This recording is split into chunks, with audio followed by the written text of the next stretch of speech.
Eto na, umpisa na tayo ng trabaho, guys.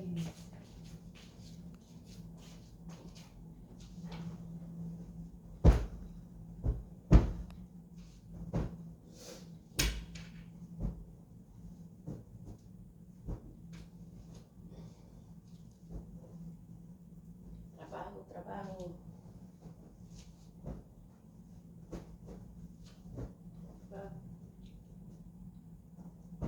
Ganito ang trabaho dito.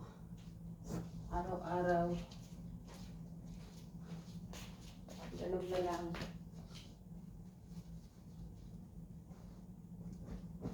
Kagandahan lang dito, hindi sila maselan. Iba? Sa ibang bahay yan, hindi pwede. Pero dito, wala pa kailan. Basta maayos lang. O yan. Pag-ulan mo pa yung sarili mo. Okay na yan.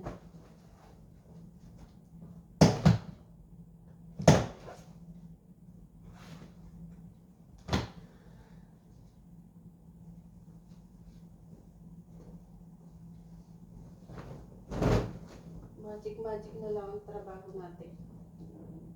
Bawal mapagod. Kasi may magdadawin pa.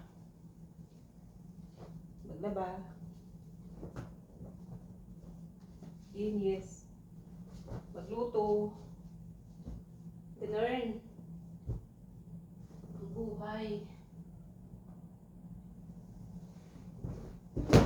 Ngayong Ramadan, kawawa naman yung mga kasambahay ng mga lokal. Kasi maraming trabaho.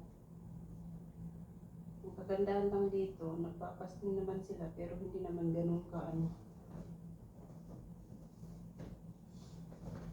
kadaming trabaho. Dalis naman ang trabaho kasi kunti nang niluluto ko. Kasi yung pag lumalabas sila, pumupunta sila sa simbahan nila. Doon sila kumakain. Kaya bihira akong luluto dito. Ayan. Naayos na. So, diba? Madali lang. RC. Ganun lang. Tapos, lipat tayo sa kabila. Oo, ayan.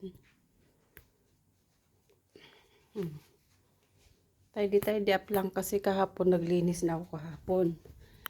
So, ngayon, ganyan na lang.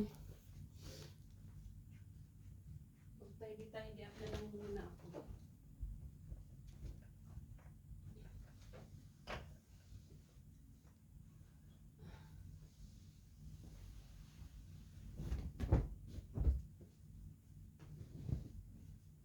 Minsan, hindi naman ako araw-araw naglilinis dito.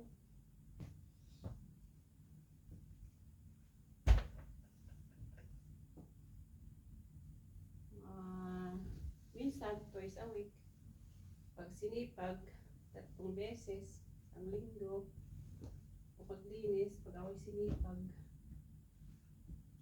At, ang pagpapalit ko ng bedsheet, ay abutin yata ng 3 buwan. Abutin yata ng 3 buwan bago magpalit. Minsan, 4 na buwan. Ganon sila.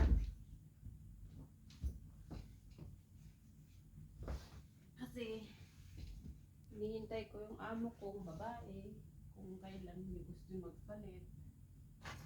Hindi ako nagdidesisyon ng ako lang. Kaya, kung anong usapan namin noon, hanggang ngayon, yun pa rin. Ayaw kong gawin yung mga hindi namin dati pinag-usapan. Kasi, pag hindi mo na nagawa minsan yun, hanapin na. So, kung ano man ang pinag-usapan nung bago ako, yun pa rin ang sinusunod ko hanggang ngayon. Tulad ng mga cabinet nila, ilang taon na ako dito, hindi ko pa nakita kung anong laman ng aparador ng amo ko. Mga bata lang ang inaayos ko.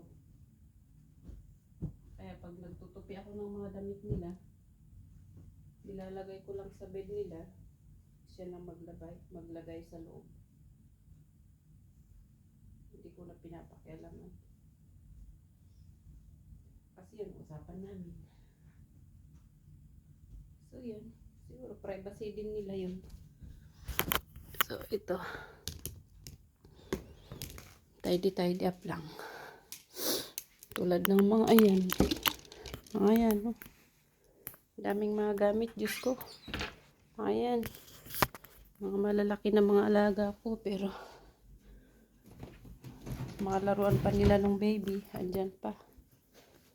Ayaw nilang magbawas. Siyempre, bili na sila ng bili.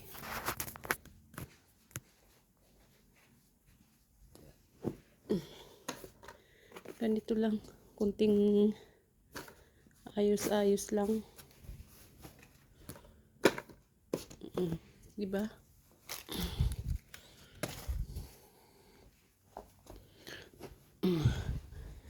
Yan, tiklopin ko mamaya. Diyan ko ubusin ang oras ko mamaya. Nag-tidy up lang ako saglit. Diba?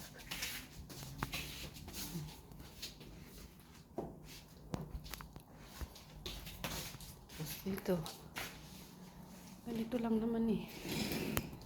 Mag-ayos-ayos lang.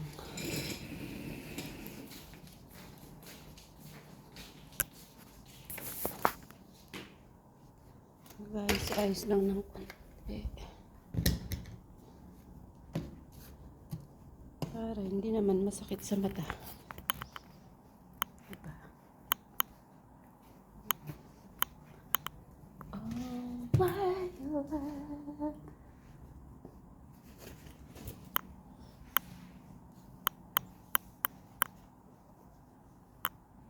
Yun. Ganyan lang. O, diba? Maayos lang tingnan.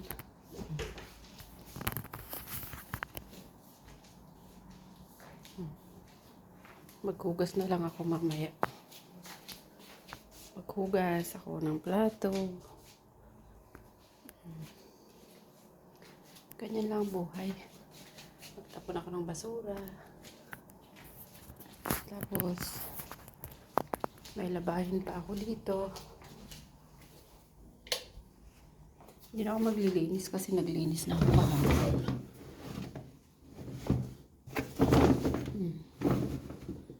Mamaya ko na isa lang maghugas muna ako ng plato. Ganito lang naman ang ano ko dito. Kunting ayos-ayos lang ay okay na. Ayan. Ako, ayan, sintay. Sige na po. Hugas muna ako, baka.